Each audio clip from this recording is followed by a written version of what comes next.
Iran के हमलों से बिगड़े हालात। मिसाइल और ड्रोन अटैक से खाड़ी के देशों में मची खलबली। भयंकर हमलों की वजह से संकट में अरब देश। ड्रोन ने सटीक हमला किया और जोरदार ब्लास्ट हुआ। ईरान की इरबिल का ये वीडियो विनाशकारी जंग का सबसे नया सबूत। हमले के बाद पूरे इलाके में आग की ऊंची लपटें दिखाई दी। ये खौफनाक मंजर ईरान समर्थित समूहों की ओर से की गई स्ट्राइक के बाद देखने को मिला।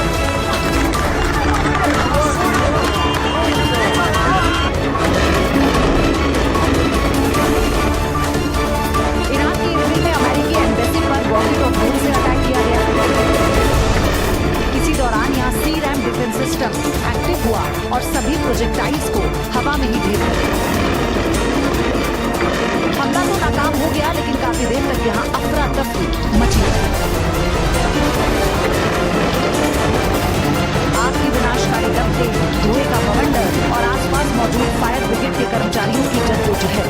वीडियो कुवैत के इंटरनेशनल एयरपोर्ट का। अमेरिकी बेस को निशाना बनाते हुए की गई ईरान की एयर स्ट्राइक के बाद यहाँ हालात विस्फोटक हो गए।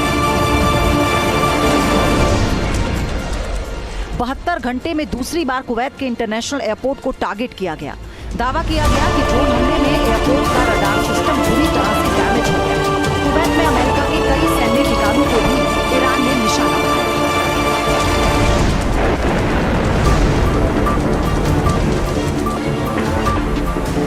मिडिल ईस्ट में संघर्ष की वजह से हालात खतरनाक होते जा रहे हैं। ईरान के निशाने पर सऊदी अरब भी।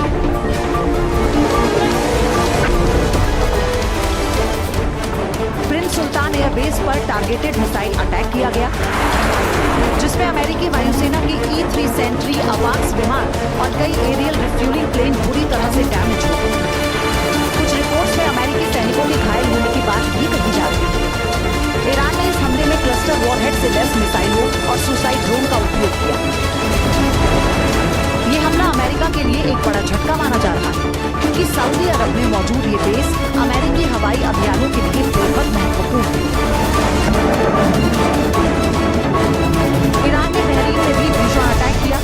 एल्यूमिनियम प्लांट को निशाना बनाकर ईरान ने अब साफ कर दिया है कि वो पूरे रीजन में तबाही मचाने से पीछे नहीं हटने वाला। IRGC की स्ट्राइक में एल्यूमिनियम प्लांट की एक यूनिट को नुकसान पहुंचा, जिसमें कुछ कर्मचारियों के घायल होने की भी खबर है। ईरान ने बैलिस्टिक और क्रूज मिसाइलों से UAE को भी एक बार फिर टारगेट किया। इसके अलावा ड्रोन से भी ईरान ने हमला किया। UAE की डिफेंस मिनिस्ट्री ने इन हमलों को नाकाम करने का दावा किया। बहरीन और UAE में हुए हमलों के बाद IRGC ने इसकी जिम्मेदारी ली। IRGC ने दावा किया कि उसने बहरीन और UAE के प्रमुख औद्योगिक इकाइयों को निशाना बनाया। बयान में कहा गया कि उसके एरोस्पेस और नौसैनिक बलों ने मिसाइल और ड्रोन के जरिए एक साझा ऑपरेशन चलाया। इस अभियान में UAE के EMAL यानी अमीरात ग्लोबल एल्यूमिनियम और बहरीन के एल्यूमिनियम प्लांट को टारगेट किया गया। IRGC ने दावा किया कि इंडस्ट्रियल यूनिट अमेरिकी डिफेंस और एरोस्पेस से जुड़ी है। ईरान ने यह भी कहा कि कार्रवाई उसके औद्योगिक ढांचे पर हुए हमलों के जवाब में की गई।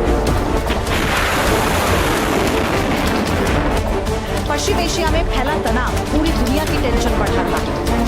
लगातार हो रहे हमलों की वजह से ऊर्जा संकट बढ़ने लगा है। विस्फोटक हालात के बीच अरब जगत के तमाम देश असुरक्षा के साए में जीने को मजबूर हैं। और इसकी बड़ी वजह ईरान की ओर से लगातार धमकियां भी आ रही हैं। ईरान के राष्ट्रपति मसूद पेज़ेश्कियान ने दावा किया कि वो अमेरिकी इजराइल की ओर से की जा रही कार्रवाई का पूरी ताकत से जवाब दे रहे हैं। पेज़ेश्कियान ने साफ कर दिया है कि ईरान कभी भी पहले हमला नहीं करता, लेकिन अगर उस पर आक्रमण किया जाता है तो फिर वो पीछे नहीं हटता। ईरान के राष्ट्रपति ने चेतावनी दी कि अगर ईरान के इंफ्रास्ट्रक्चर या आर्थिक ठिकानों पर हमला हुआ तो जोरदार जवाब दिया जाएगा। उन्होंने खाड़ी के देशों को भी आगाह करते हुए कहा कि अगर वो विकास और सुरक्षा चाहते हैं तो अपने देश की जमीन का इस्तेमाल ईरान के दुश्मनों को युद्ध के लिए न करें। तेहरान की ओर से लगातार कहा जा रहा है कि वो सिर्फ अमेरिका के ठिकानों को निशाना बनाता है, लेकिन खाड़ी के देशों के अधिकारी इससे इत्तेफाक नहीं रखते। उनका कहना है कि हमलों में होटल, एयरपोर्ट और रिहायशी इलाकों पर भी स्ट्राइक की जा रही है। इसीलिए रीजनल वॉर का खतरा भी तेजी से बढ़ रहा है।